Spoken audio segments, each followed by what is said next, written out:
Welcome to Confessions by Banana Ketchup.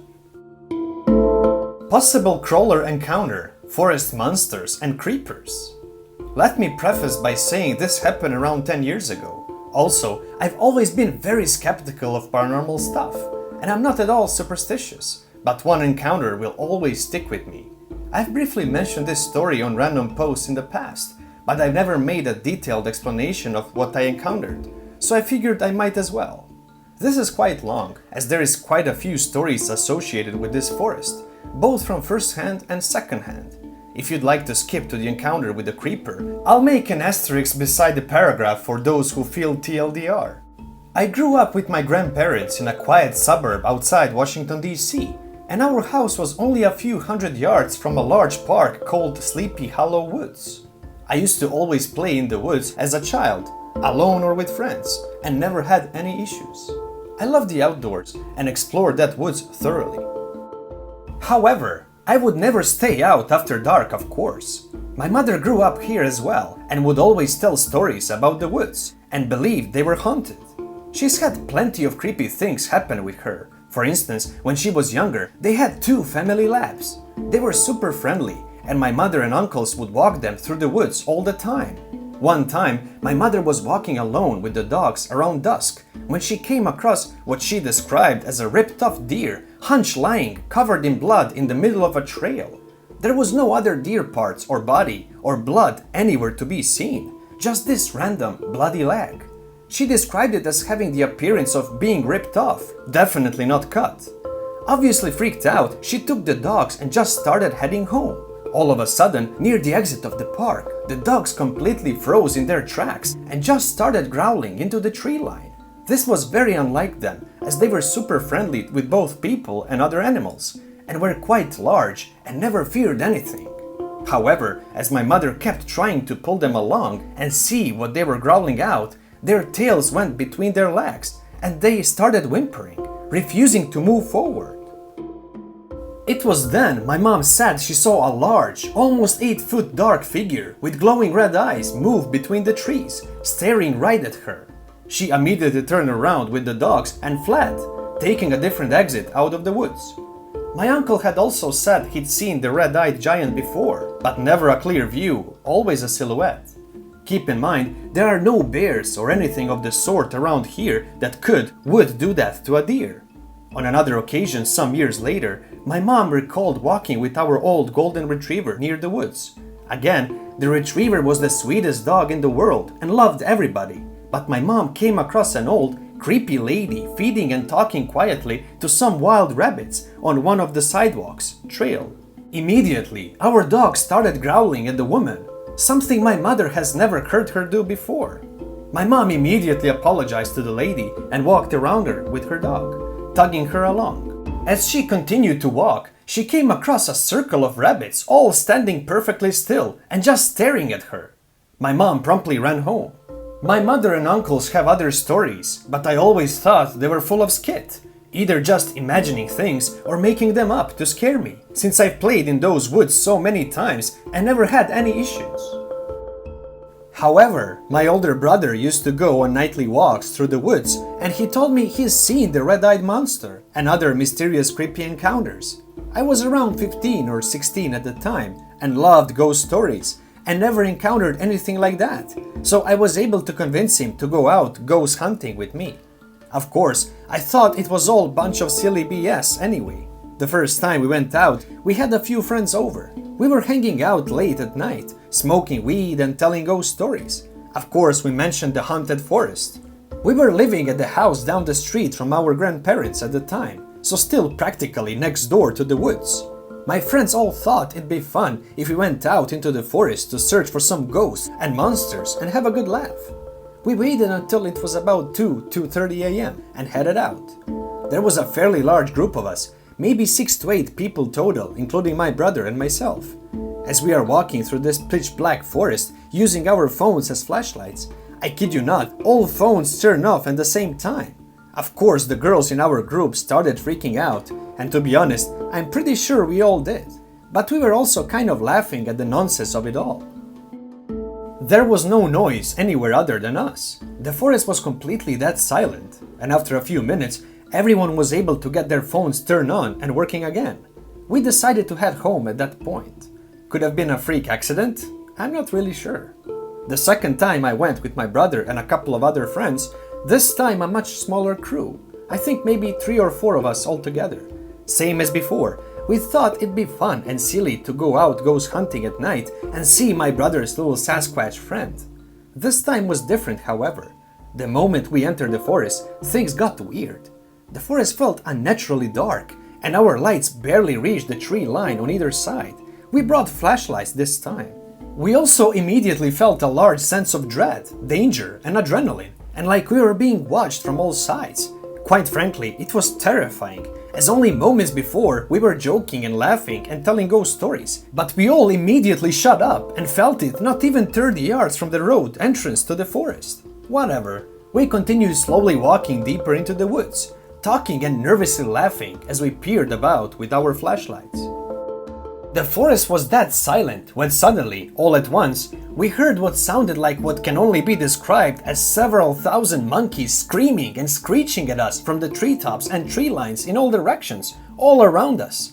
The noise was overwhelmingly loud and deafening. I've never heard anything like it or since. It's hard to describe, but angry, hateful monkeys all crying out in anger at us is the best way to describe it. And those cries were definitely targeted at us. The sense of danger and dread immediately jumped to 11, and we wasted no time in turning tail and sprinting for the forest exit. The sounds of 1,000 lost souls screaming incredibly loud, chasing us from above and around. Obviously, we saw no animals or anything in the trees or around us when flashing our lights up and about, but were also more preoccupied with getting the duck out of there. Like I said, we were only perhaps a few hundred feet from the entrance of the forest, so it took no time at all to get out. The moment we stepped out of the forest and into the light of a nearby street lamp, the forest felt that quiet, not a rustle, not a whisper. For those of you wondering, there are not any ducking wild monkeys in these woods, lol, nor anything else I can think of that would make those sounds, but that skit was loud and obviously terrifying. The third and final time I worked up the courage to go ghost hunting and find these evil little monkey skits once and for all sealed the deal with me. I will never forget what happened on that night. A few months or perhaps a year or so after our encounter with the angry monkeys, I was still upset that I had never encountered the red-eyed Sasquatch thing, and convinced myself that the prior experience was probably just some rabid foxes or something. It wasn't. My older brother agreed to go out into the woods one last time with me, as he didn't really fear anything, and to be honest, neither did I. I was some edgy-ass 15 or 16-year-old anyway. This time, if I heard them yelling at me, I was just gonna yell at them back and demand them to show themselves, or something, I don't know.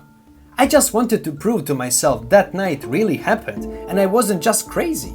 The setting was perfect, a full moon, and it was about to hit 2 a.m. My brother brought a couple of knives and throwing knives, and I brought a large quarterstaff. I had black belt training in bow staff from my childhood. We set out on our little adventure. From the very start, things were different from our previous encounter for the better. There was no unnatural feelings of being watched, no sense of fear or dread, no sense of panic. We walked all through the woods, sticking to the major paths. The occasional cricket chirp and the sound of nearby creek flowing downriver were the only noises we heard. At one point, a bush I was walking past bristled and something fled away, causing me to almost piss myself, but I figured it was probably a raccoon or fox or something that we had spooked. After about an hour of pointlessly walking around, we decided to pack it in. As we started heading home, my brother would occasionally stop in the path and begin listening intensely. For what? I didn't know, as I heard nothing around us. He just said he thought he heard something. A few minutes later, he stopped and grabbed my arm tightly. I looked up at him and asked what the F was the big idea, as we were almost out of the forest and I just wanted to get home at this point. He quickly hushed me and told me to shut the duck up, so I did. Then he whispered that someone was following us, though he never once turned around or anything. At that precise moment, I caught the worst goosebumps of my life and felt the presence staring at us from behind. I very slowly began to turn and look behind us. As I did, I saw, I don't know, a shadow or silhouette, literally creeping up behind us. The best way to describe what I saw was a large, 8+ feet figure with glowing red eyes, silently walking down the path towards us. Once it saw that I had seen it, it immediately crouched low and dashed straight out of the path and into the tree line, at a full sprint but without making a noise, and straight at us. I remember just yelling at my brother, "Run!" and we ducking ran. The thing is, this ducker started chasing us. I had never felt more danger, more raw hatred emanating from someone or something before. I knew it was going to kill us, and we were sprinting for our very lives through this maze of a forest. And it chased us the entire way, just barely behind us. It must have been going fast to keep up, because we were booking it. I never turned around, nor did my brother, for that would have slowed us down even a tiny bit. But we didn't have to, as we sensed it closing in. I could feel it reaching out to grab me by my neck, collar, just inches keeping myself from it as I ran for dear life. At this point, we could also hear it clearly kicking up the gravel and dirt just inches behind us. Knowing there was no way we'd make it to the proper exit in time, I yelled at my brother to follow me off the main path and through a small hidden trail that I knew from my young childhood. Gloriously, we burst out of the forest and into the lighted lawn of what used to be my best friend's backyard. As soon as we got out of the forest and into the lights of the yard, we immediately stopped and turned to face our attacker. But it just stood there, just out of light and in the tree line, menacingly glaring at us with hatred and animosity.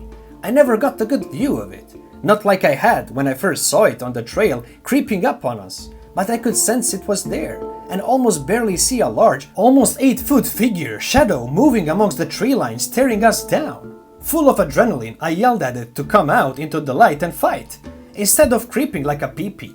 I had my stuff out in front of me, and my brother had a knife in each hand, and we were prepared to defend ourselves. Duck this guy. Suddenly, something hit me in the chest. Stunned, I looked down to see a few pieces of gravel from the main path we were on earlier standing at my feet. It threw it at me. My brother saw it too, and immediately threw one of his knives into the forest from where the rocks came, and we turned and ran home. We've never been back at those woods since, and we'll never be caught in them past dusk if I ever go at all. I don't know if it was an angry hobo or something living out in the woods or what, but from memory, the best I can describe what I saw was a very large man figure, walking, creeping quietly upon us. And once it saw that I had noticed it, it hunched down low and sprinted silently into the tree line straight for us. I have never felt such danger or hatred in my entire life. I know for a fact that whoever or whatever it was, it meant to do us great harm. I've since heard stories of crawlers and other such things, and perhaps this was an example of one. I don't know. But my brother swears on his life that he didn't set that up to scare us or have anything to do with what happened, and that he was just as terrified as I was at the time. Oh, and he never did find his throwing knife. Dumbass actually went back to look for it in the morning. Unfortunately, my brother never got to see it. He said he heard and sensed it following us, but he never got the view of the ducker. Anyway, I don't know what the deal is with that forest, but I highly recommend everyone to stay far, far away from it at night. And yeah, for a skeptic, I can agree that it's unlikely that was a person. In fact, I'm certain it wasn't. I've always thought of it and referred to it as simply as the creeper. And yes, it did have the glowing red eyes. What do you guys think it could have been? Have any of you had similar encounters? Let me know in the comments, and I'll try to answer any question as well. Well, that's the story of Sleepy Hollow Woods. I know, hell of a name for a forest. At least I can clear my mom and uncle's name in terms of their sanity and seeing Skit in the woods. Speaking of which, my grandparents' house is also, supposedly, probably, demonically haunted, and I have plenty of stories of that place. If you'd like to hear some, let me know. Thank you, Explicit Mike, the author. Thank you for watching, everyone. Did you ever have an experience like this? Leave a comment down below. See you again soon, and until then, please, be safe.